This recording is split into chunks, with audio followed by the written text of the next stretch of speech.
নমস্কার, আমার চ্যানেলে আপনাদের সকলকে স্বাগত জানাই। প্রথমে আমার পরিচয়টি সেরে ফেলা যাক। আমার নাম মিঠু রায়। আমি একজন আরবান আশাকর্মী। গর্ভবতী মা ও শিশুদের নিয়ে আমাদের কাজ, তার সাথে বিভিন্ন রকম সচেতনতামূলক প্রোগ্রাম আমরা করে থাকি।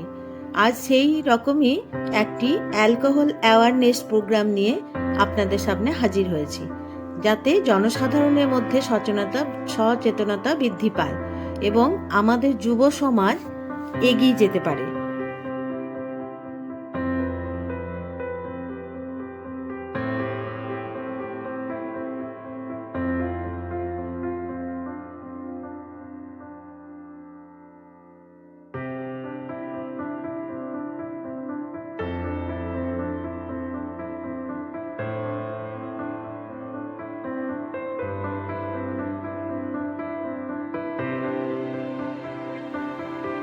আমাদের যুব সমাজ কিভাবে মাদকাসক্ত হয়ে যাচ্ছে সেটা আপনাদের সামনে এখানে তুলে ধরা হয়েছে এবং এখানে বিভিন্ন ধরনের নেশামুক্তি কেন্দ্রের নাম্বারও দিয়ে দেওয়া হয়েছে, যাতে আপনারা যোগাযোগ করে নিতে পারেন আপনাদের যদি প্রয়োজন পড়ে। আর এখানে একটি সুগার প্রেসার মাপার ক্যাম্পও করা হয়েছিল, যাতে সাধারণ মানুষ এসে প্রেসার এবং সুগার মাপাতে পারেন। হ্যাঁ, তাদের সুবিধার জন্য আমরা এটি ব্যবস্থা করেছিলাম। আর শান্তিনিকেতন গভর্নমেন্ট কলেজের ৩য় বর্ষের ছাত্রীরা এই মাদকাসক্তির যে যুব সমাজ যে মাদকাসক্ত হয়ে যাচ্ছে তার এই অ্যাওয়ারনেস প্রোগ্রামটি তারা করেছিল এবং তারা একটা নাটকের মাধ্যমে দেখিয়েছিল যে একজন যুবক কিভাবে, একজন ছাত্র কিভাবে মাদকাসক্ত হয়ে যাচ্ছে এবং কিভাবে তার পরিবার নষ্ট হচ্ছে এবং সে ভালো স্টুডেন্ট থাকা সত্ত্বেও কি করে তার পড়াশোনার রেজাল্টটা খারাপ হচ্ছে, সেটাও আপনাদের দেখানো হয়েছে। হ্যাঁ, আপনারা দেখতে পাবেন এখানে। আর বিভিন্ন ধরনের হেলথ টিপস আপনারা আমার এই চ্যানেলটিতে পাবেন। আর এখানে HMPV সম্পর্কেও আপনাদের আমি সচেতন করছি একটু, যে আপনারা করোনা তো দেখেছেন, তো একটু সাবধানে থাকবেন। আপনারা এই যে অ্যাওয়ারনেস প্রোগ্রামটি, যে নাটকটা উপস্থাপনা করা হয়েছে, সেটি আপনারা এবার দেখতে পাবেন।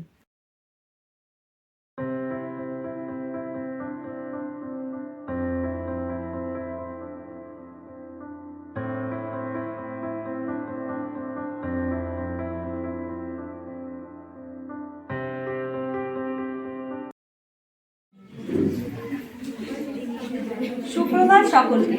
আজ আমরা চলে যাব রাজা এবং তার পারিবারিক জীবনে, যেখানে রাজা এবং তার শিক্ষকের মধ্যে কথোপকথন চলছে।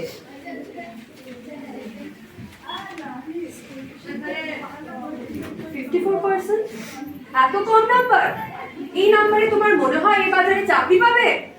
তোমাকে তো ভালো স্টুডেন্ট ভেবেছিলাম, তোমার তো এত অধঃপতন জানতাম না।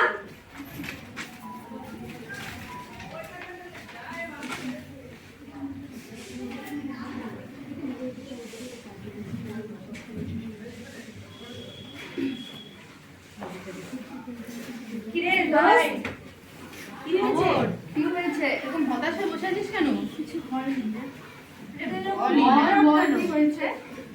কি আর বলবো, বাড়িতে এত চাপ, বাবা মার বয়স হচ্ছে, এদিকে আমার এই রেজাল্ট, এই বাজারে কোথায় চাকরি পাবো?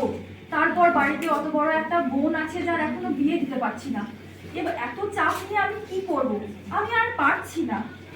শোন, এত চিন্তা করিস না, আমরা আছি তো নাকি? আমরা সমস্যা আছি, কিছুই টেনশন না। শোন, আজ তোকে আমরা এমন একটা জিনিস দেবো তো, যার তোর জীবনের সব সমস্যার সমাধান হয়ে যাবে। বুঝলিস? আরে আমাদের উপর ভরসা রাখ, আমরা তো আছি, সব সমস্যার সমাধান করে দেবো। আরে এটা তো মদ।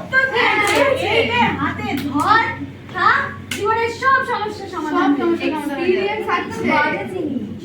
আরে কোনো কথা না, খেয়ে তো দেখ। ঠিক আছে, তোরা যখন এত করে বলছিস, খেয়েই দেখি। হ্যাঁ, চল। কেমন লাগলো? আরে এটা তো খুব কড়া। আরে আরে দু চার দিন মনে হবে। আমি কি করে বুঝতে পারবি? তারপরে কয়েকদিন খা, তারপরে দেখবি। এত কিছু ভাবলে হবে বন্ধু? ঠিক আছে। হ্যাঁ চলে চল, এবার চল। ওঠা যাক। তোরাই আমার আসল বন্ধু, বুঝলি? হ্যাঁ, আমাদের চল। তোরাই পাশে থাকতে আছে।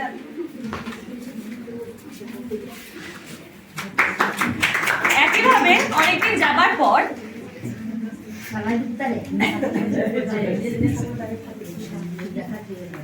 এই, দরজা খোল। দাদা তুই আবার মদ খেয়ে এসেছিস? হ্যাঁ, খেয়েছি তো, কি হয়েছে? দাঁড়া আমি মাকে গিয়ে বলছি। মা মা জানো দাদা আবার মদ খেয়ে এসেছে। কি হয়েছেটা কি? তুই আবার মদ খেয়ে এসেছিস দেখো। হ্যাঁ, রাজা খেয়েছি। শুনে যা, তোর সঙ্গে কথা আছে। না, আমি শুনবো না, তোমরা তুই কেন যাও। শুনবি? তুই তো একদম অধঃপতনে চলে যাচ্ছিস। বাড়িতে একটা বোন আছে, তোর লজ্জা করে না? রোজ রোজ এই একই ওটাই কাজ। তো আমি পারছি না, বাড়ির এত চাপ আমি আর নিতে পারছি না। বোনটার বিয়ে দিতে হবে সে খেয়াল আছে? বাবার তো বয়স হচ্ছে নাকি? কি আমি হয়েছে এতদিন কি? নিয়ে পারছি না এসব চেঁচামেচি কিসের বাড়িতে? চেঁচামেচি কিসের মানে? তোমার কোনো কর্তব্য নেই? ও সবসময় 1 মাস 2 মাস হয়ে গেল তুমি আর এরকম তোমার আসছে। ছেলের এই রোজ রোজ নাটক আমার ভালো লাগে না। শুরু করবে। এই তুমি তোমার ছেলেকে গায়ে দিয়ে দিয়ে মাথায় করে তুলেছো। কিন্তু তোমার তো দেখছি না কোনো কর্তব্য আছে ওর প্রতি। আমি দূর, কি আর সব ভালো দেখবো? লাগে না বাড়িতে। তুমি তোমার মতো থাকো তাহলে। মা তুমি এত চিৎকার করো আর না। তুই তোর আমার মতো শরীর থাক, খারাপ আমাকে হয়ে নিয়ে যাবে। তোদের তো কোনো চিন্তা নেই। এই, এদের বাড়িতে আমি চেঁচামেচি বলছি কিসের? না। মা চলো তোমার শরীর খারাপ হয়ে যাবে। না, না, না। কি করে আছেন মা? কি হয়েছে? ছেলে কি আবার মদ খেতে এসেছে তোমাদের নাকি? কি বাড়িতে কোনো কাজকর্ম আছে? যা যা আরে কিছু হবে শান্ত চলে হবে, আসবে। শান্ত হবে। ওদের ভালো ভালো লাগে। শান্ত হও। শুনলাম ওই দিদিরা কালকে খাসপাড়ায় বিজয় সংঘ ক্লাবে একটা সচেতনতা শিবিরের আয়োজন করেছে, যেখানে মদ্যপান করলে কি হয়, সেসব সারানোর উপায়, এইসব সম্পর্কে তথ্য দেবে। অনেক বড় বড় মানুষেরাও আসবে। বড় বড় মানুষরা আসবে? হ্যাঁ, ওখানে গেলে উপকারী হবে, চলো।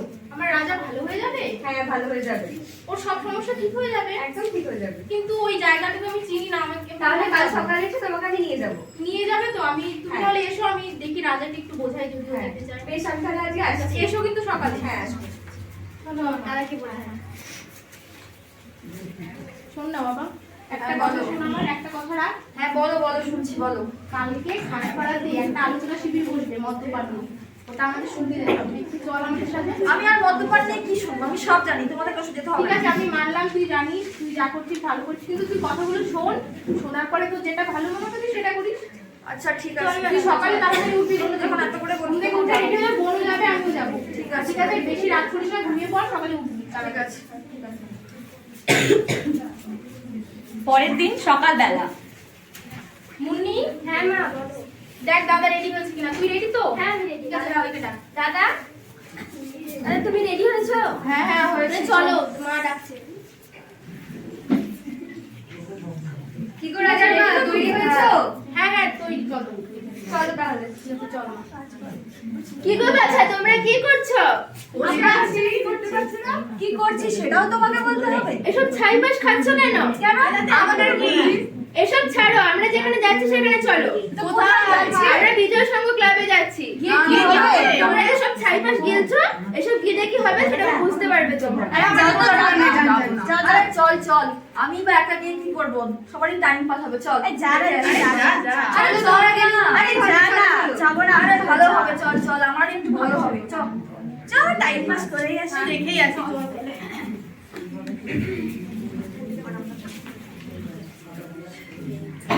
আসুন আসুন বসুন আপনারা।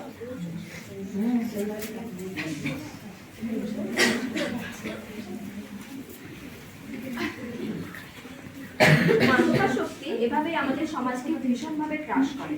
কিন্তু এই মাদকাসক্তি থেকে রক্ষা পাওয়ার জন্য এবং কিভাবে বুঝবেন যে আপনি পুরোপুরি মাদকাসক্ত হয়ে পড়েছেন, এর লক্ষণগুলো কি কি বা কারণই বা কি, সেগুলো বোঝাতে আসছে আমাদের মৌমিতা।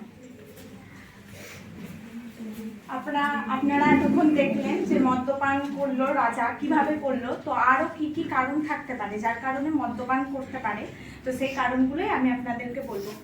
প্রথমেই হচ্ছে মানসিক চাপ ও উদ্বেগ, যেটা রাজার হলো। দেখলেন যে পরীক্ষার রেজাল্ট খারাপ হওয়ার কারণে ওর একটা চাপ হলো, তো চাপের কারণে হয়তো বাড়িতে অনেক চাপ হচ্ছে, তো চাপে পড়ে বন্ধুদের সঙ্গে করে গিয়ে ও মদটা খেলো, ঠিক না? তো যদি কোনো রকম মানসিক চাপ হয় বা হয়তো বাড়ির কোনো প্রিয়জন যদি মারা যায় বা কেউ মারা যায়, তো সেই কারণে মদ্যপান করতে পারে। আর কি সামাজিক প্রভাব, মানে কি আপনার সমাজে, মানে যেখানে আপনারা থাকছেন, ধরুন আশেপাশে অনেকজন থাকে, তো সেখানটায় যদি আশেপাশের লোকজনও হয়তো মদ্যপান করছে, তো সে তাদেরকে দেখছে কোনো একজন যে সেও মদ খাচ্ছে, তো তাকে দেখেই আবার সেও মদ খাচ্ছে, দিয়ে আস্তে আস্তে সেও তাদের সঙ্গেই মদ খেতে শুরু করছে। তারপরে কি উৎসব আর আনন্দ, এদিকে আমরা দেখি যে বিভিন্ন ধরনের পুজো হয়, ঠাকুর বিসর্জনের সময় মানে যেটা হয় যে মদ্যপান করে, বা হয়তো কোনো বিয়ে বাড়ি, তো বিয়ে বাড়িতে গিয়েও মদ্যপান করছে, তো তার কারণেও মদ্যপানে আসক্তি হতে পারে। আর কি কৌতূহল, অনেকজন হয়তো ভাবে যে সবাই মদ্যপান করছে, চলো দেখি একটু খেয়ে দেখি কেমন খেতে হয় বা খেলে কি হয়, মানে কৌতূহল, সে মদ্যপানটা কি জানে না, তো কৌতূহলে পড়ে মদ্যপান করতে পারে। আর কি পরিবারের প্রভাব, যেমন ধরুন মানে যে পরিবারে থাকছে, পরিবারে হয়তো বাবা মাও মদ খাচ্ছে, কোনো ছেলে আছে, তো ছেলেটা বাবা মাকে দেখছে, তাদের পরিবারের ক্ষেত্রে কি হয়, মদ্যপানটা খুব সাধারণ ব্যাপার হয়ে পড়ে। তো বাবা মাও মদ খাচ্ছে, তো ছেলেও বাবা মাকে দেখে আবার মদ খাচ্ছে, তো এখান থেকে মানে মদ খেতে পারে। আর কি বিনোদন, হয়তো খুব মজা করার জন্য, এই উৎসবে গেলে খুব হয়তো মজা করছে, তো মজা করার জন্য চলো একটু মজা করে মদ খাই, তো মদ খেতে পারে। আর কি আসক্তি বা নির্ভরশীলতা, হয়তো অনেক দিন ধরে, এই যে রাজা যেমন অনেক দিন ধরে মদ খেতে খেতে আরো মদটা ছাড়তে পারছে না, তো সেরকম ভাবেই কোনো একজন ধরুন অনেক দিন ধরে মদ খাচ্ছে, খাওয়ার পর সে হয়তো বুঝতে পারছে যে আমার ক্ষতি হচ্ছে, কিন্তু সে আর মদটা ছাড়তে পারছে না, কেন না মদের প্রতি আসক্তি হয়ে গেছে, মানে মদটা ছাড়ার চেষ্টা করছে বা ছাড়তে পারছে না। তারপরে কি আত্মবিশ্বাস বৃদ্ধি, অনেকজন থাকে দেখবেন খুব চাপ হয়ে গেছে, মানে খুব চাপ হয়ে গেছে, ভাল লাগছে না তার, তো তখন তার মনে কি হয় যে আমার মানে আত্মবিশ্বাসটা বৃদ্ধি করার জন্য মদ খাবো, কিন্তু সেটা পুরোপুরি ভুল। মদ খেলে আত্মবিশ্বাস বৃদ্ধি হয় না, ভুল ধারণা এটা, ঠিক আছে। তো এবার আমি আপনাদের বলবো যে মদ্যপান করলে কি কি ক্ষতি হয়। ফার্স্টেই হচ্ছে মদ্যপানে আসক্তি, মানে মদ খেতে খেতে হয়তো ফার্স্টে একটু খেলেন, তারপর আরেকটু বেশি, এরকম করে খেতে খেতে অনেক দিন ধরে মানে অনেক দিন পর হয়তো মদ্যপানে আসক্তি হয়েছে, সে ছাড়ার চেষ্টা করছে, বাট মদ্যপান ছাড়তে পারছে না। অনেকেই দেখতে পাবেন আশেপাশে যে যারা মদ্যপান ছাড়তে পারছে না। আর কি অনেকজন হয়তো ছাড়ার চেষ্টা করছে, মদ্যপান হয়তো অনেকজন মনে করছে চলো এবার ছাড়া যাক, মদ্যপানটা অনেক ক্ষতি হচ্ছে, কিন্তু ছাড়ার পর কি হচ্ছে তার অনেক ধরনের মানে শরীর খারাপ দেখা যাচ্ছে, যেমন ধরুন বমি বমি ভাব দেখা যাবে, তারপরে হচ্ছে শরীর খারাপ করবে, মাথা ঘুরবে, তারপরে হচ্ছে পরিবারের সঙ্গে ঝামেলা করবে, এগুলো হতে পারে। তো মদ্যপান করলেও যেমন ঝামেলা করবে, যেমন রাজা ধরুন পরিবারের প্রতি কোনো দায়িত্বশীল হলো না, ও কি হলো, পরিবারের বোন আছে তাদের কথা তো ভাবলোই না, তো সেরকমই পরিবারের প্রতি কোনো দায়িত্ব নেবে না, সারাদিন মদ টদ খাবে, আবার মদ যদি ছাড়ে মানে ছাড়তে চায় সেটাও ছাড়তে পারবে না। তো এইগুলো সাধারণত মদ্যপানের কারণ এবং লক্ষণ, ঠিক আছে। এবার পরের জিনিস আমার বান্ধবী বলবে। এতক্ষণ আপনারা শুনলেন কি কি কারণে মানুষ মদ্যপান করে থাকে বা কি কি লক্ষণ দেখা যায় মদ পান করলে, মানে কিভাবে বুঝবেন যে একজন ব্যক্তি মদ পান করেছে। তো এবার আমি বলতে চলেছি যে কি কি ক্ষতিকর প্রভাব দেখা যেতে পারে, মানে মদ পান করলে কি কি ক্ষতি হয়, সেটা চারটে কারণ হতে পারে। প্রথমেই রয়েছে শারীরিক প্রভাব। শারীরিক প্রভাবে কি কি দেখা যেতে পারে, লিভারের বিভিন্ন অসুখ দেখা যায়, যেমন হচ্ছে ফ্যাটি লিভার দেখা যেতে পারে, তারপর এমনকি লিভার নষ্ট হয়ে যেতে পারে, লিভারে জল ধরে থাকে, অনেকের জল ধরতে পারে, এসব সমস্যা দেখা যায়। তারপর অনেকের হজমের সমস্যা দেখা যায়, অনেকের ক্যান্সার হয়ে থাকে, ক্যান্সার বিশেষত লিভারে হয়, তারপর মুখে ক্যান্সার দেখা যায়, গলায় ক্যান্সার দেখা যায়, এসব শারীরিক সমস্যা হতে পারে। তারপর রয়েছে মানসিক প্রভাব।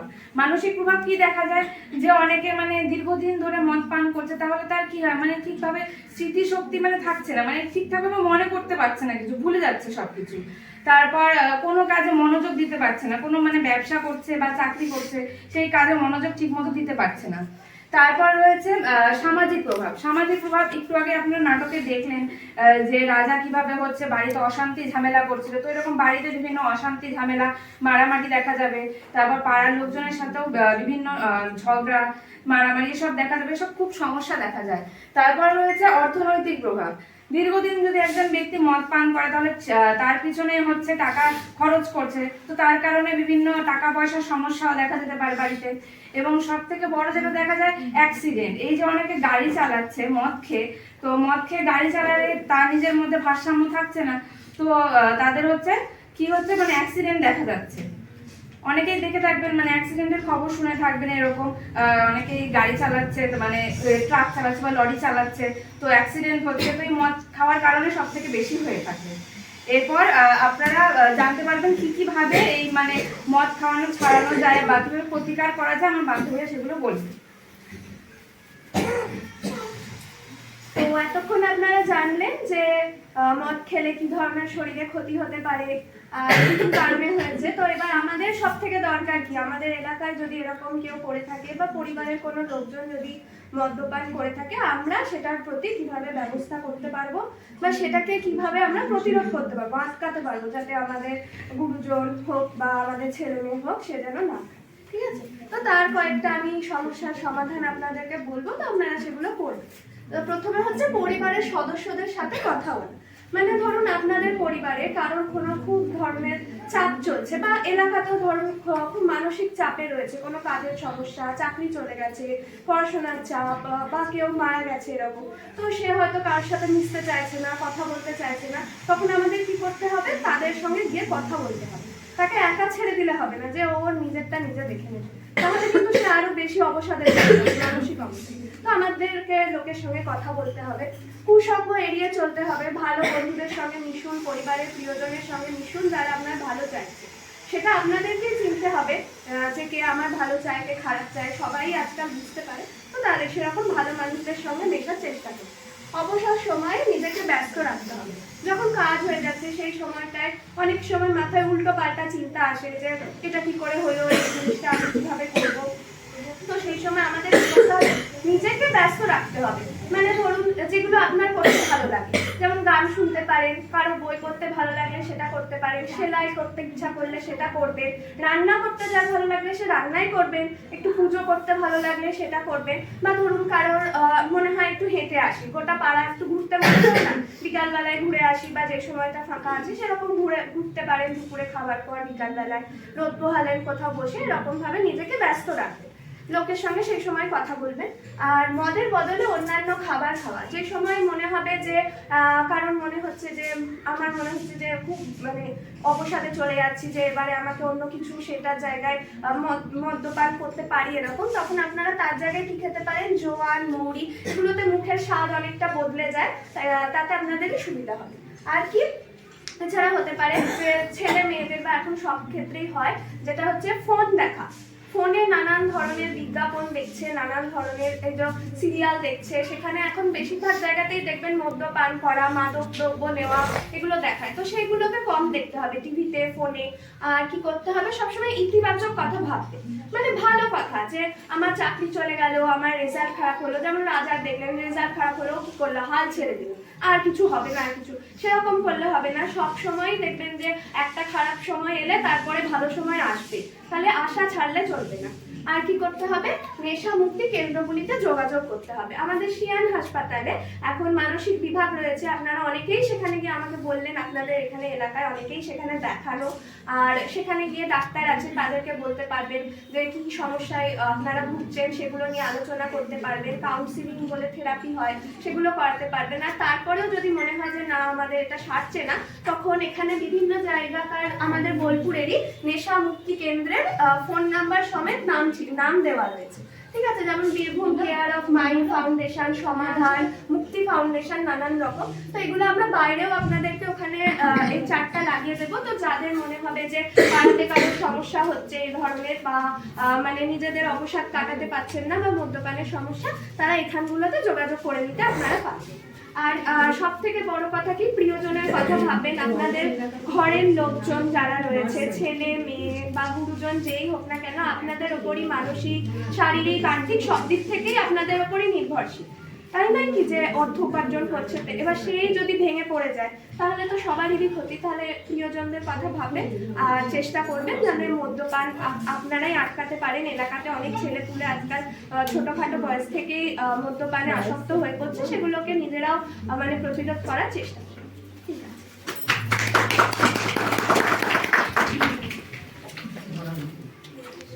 এই প্রেশার, মাদকাসক্তি, এগুলো আমাদের এই সেমিনারটি আয়োজন করার একমাত্র উদ্দেশ্য ছিল আপনাদের মধ্যে সচেতনতা জাগিয়ে তোলা, যাতে আপনারা আপনাদের পরিবারের মানুষ এবং তার আশেপাশের মানুষদের এ বিষয়ে সজাগ করে তুলতে পারেন।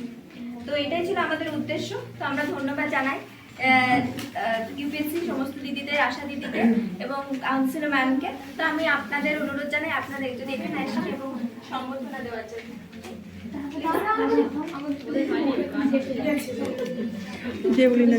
শেষ করে শুনলো যে কি হলো, অনেক ধন্যবাদ এই প্রোগ্রামে বসে আমার রাজা বলেছে ও আর কখনো মদ খাবে না, মদ ছুঁয়েও দেখবে না, এটা বলেছে। তোমাকে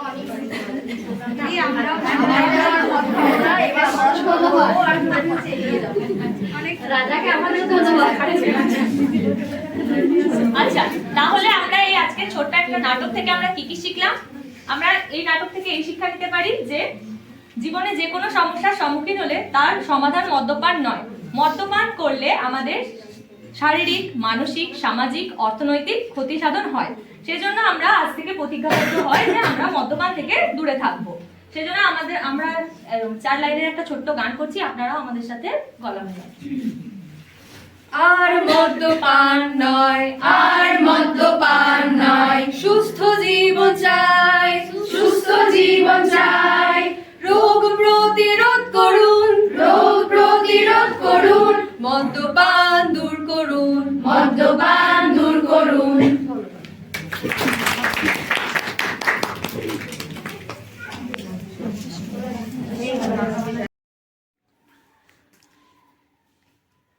তারপর বাড়ি এলাম, আসার পর একটু, এখন তো শীতের সময়, আপনারা বুঝতে পারছেন প্রত্যেকটি বাড়িতে পিঠে পার্বণের একটা উৎসব থাকে।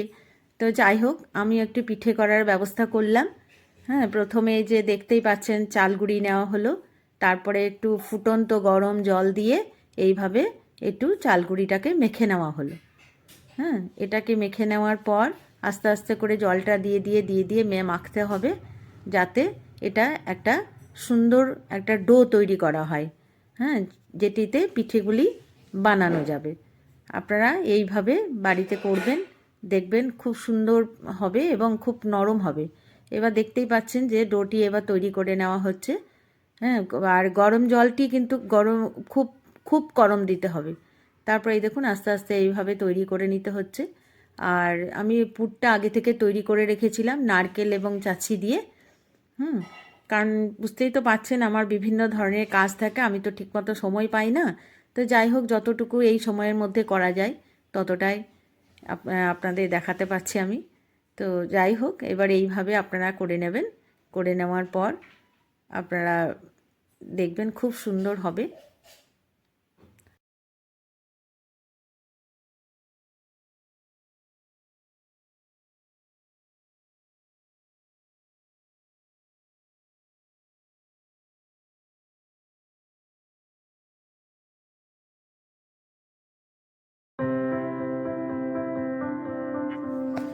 এবার একটি হাঁড়িতে আমি জল নিয়েছি আর একটা পরিষ্কার কাপড় তার উপরে আমি বেঁধে দিয়েছি। এবার জলটি ফুটবে, তারপরে ভাপে এই পিঠেগুলি হবে। তাই এই পিঠেটির নাম হচ্ছে ভাপা পিঠে। দেখছেন আমি সুন্দরভাবে কি সুন্দর গুছিয়ে গুছিয়ে ওর মধ্যে দিয়ে দিচ্ছি। হ্যাঁ, আপনারাও এইভাবে করতে পারেন। অনেকে রাইস কুকারেও করে বা অনেকে জলে ফুটিয়ে করে, কিন্তু আমি এইভাবে করছি। এইভাবে ভাপে পিঠেগুলি সুন্দরভাবে 5 থেকে 10 মিনিট রাখলেই কিন্তু হয়ে যাবে।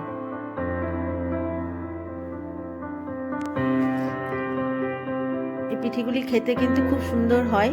এবার অনেকে ভাপা শুধুই খায়, অনেকে আবার দুধ দিয়ে ফুটিয়ে খায়।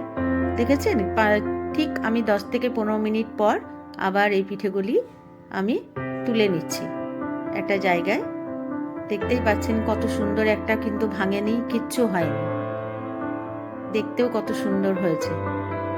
আপনারা এইভাবে করবেন, দেখবেন খুব ভালো হবে। আর এখন তো শীতের দিন, নানান রকমের পিঠে পায়েস এইসব খাওয়ারই সময় আমাদের। হ্যাঁ, খেতেও ভালো লাগে। আর এগুলিতে আর গরমে খাওয়া যায় না, শীতকালেই খাওয়া যায়। কিন্তু আমাদের সময়ের তো বড় অভাব, তাই যতটুকু পারি ততটুকু করা যায়। সেইভাবে আপনারাও করবেন, দেখবেন খুব ভালো লাগবে। সবাইকে স্বাগত জানাই। আজকে আমার মা কতগুলো পিঠে বানিয়েছে। এখন আমি নলের গুড় দিয়ে এখন আমি পিঠেগুলো খাবো। চলো খাওয়া যাক।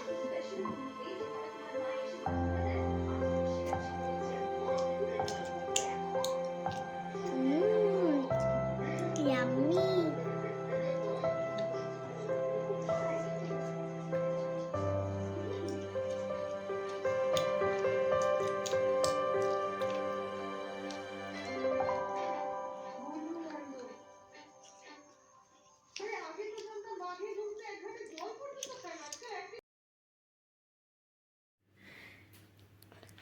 তাহলে ভিডিওটি আর বড় করছি না, এখানেই শেষ করছি। আপনারা ভিডিওটি যদি ভালো লেগে থাকে তাহলে লাইক আর সাবস্ক্রাইব করতে ভুলবেন না। পরের ভিডিওতে আপনাদের সঙ্গে আমার দেখা হবে। অনেক হেলথ টিপস এবং অনেক ভালো ভালো রান্না নিয়ে আপনাদের সামনে আমি হাজির হব। আজ তাহলে আসি, নমস্কার। এইটুকু ভিডিও থাকলো, টাটা বন্ধুরা।